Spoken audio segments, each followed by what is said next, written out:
Sebelum matahari sempat menyapa dunia, Aris sudah terbangun di sebuah kamar sempit yang hanya diterangi lampu redup.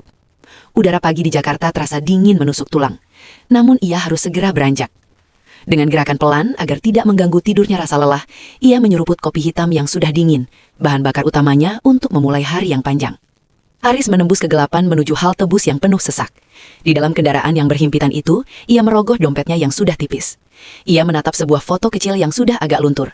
Wajah Laras, istrinya, dan Budi, putranya yang baru berusia 7 tahun. Mereka adalah alasan mengapa punggungnya tetap tegak meski beban hidup terasa menghimpit. Matahari kini tepat di atas kepala, membakar apa saja yang ada di bawahnya. Di lokasi konstruksi, Aris memanggul karung semen satu demi satu. Keringat mengalir deras dari dahinya, mengaburkan pandangan. Setiap langkahnya terasa berat, debu putih menempel di kulitnya yang terbakar matahari, menyatu dengan peluh yang tak kunjung kering.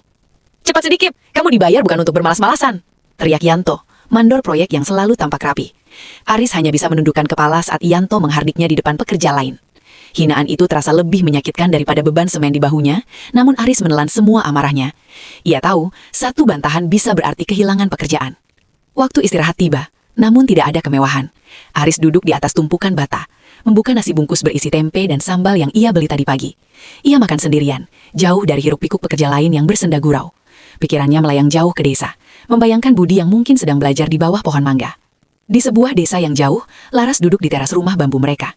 Ia memegang ponsel tua yang bergetar, wajahnya seketika cerah saat melihat nama Aris di layar. Budi berlari mendekat, melompat kegirangan karena tahu suara ayahnya akan segera terdengar. Bagi mereka, suara itu adalah jembatan yang menghubungkan kerinduan melintasi ribuan kilometer. "Ayah, kapan pulang? Budi juara 1 lomba mewarnai." Suara mungil itu terdengar dari seberang telepon. Aris tersenyum, senyum tulus pertama yang muncul di wajahnya hari itu. "Hebat anak ayah. Tunggu ya, ayah kerja keras dulu supaya Budi bisa beli buku gambar yang baru," jawab Aris lirih, berusaha menyembunyikan getaran di suaranya agar tidak terdengar sedih. Malam tiba, Aris berhenti di depan mesin ATM yang terang benderang di pinggir jalan raya. Dengan tangan yang masih kasar dan pecah-pecah, ia memasukkan kartunya.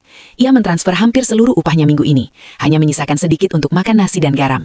Baginya, angka-angka di layar itu bukan sekedar uang, melainkan masa depan Budi. Keesokan harinya di desa, Laras dan Budi berjalan menuju toko buku kecil dengan wajah berseri-seri. Budi memegang buku gambar baru dengan sampul berwarna cerah, hadiah dari keringat ayahnya. Laras menatap putranya dengan rasa syukur yang mendalam, tahu betul bahwa setiap lembar kertas itu dibayar dengan rasa lelah dan harga diri suaminya di kota besar. Aris kembali ke kamar kosnya, merebahkan tubuhnya yang remuk di atas kasur tipis. Ia menatap langit-langit kamar yang berjamur, namun hatinya terasa ringan. Besok, ia akan bangun lagi sebelum matahari, menanggung beban dan hinaan yang sama. Namun selama keluarganya bisa tersenyum, Aris tahu bahwa semua peluh dan air matanya tidak akan pernah sia-sia.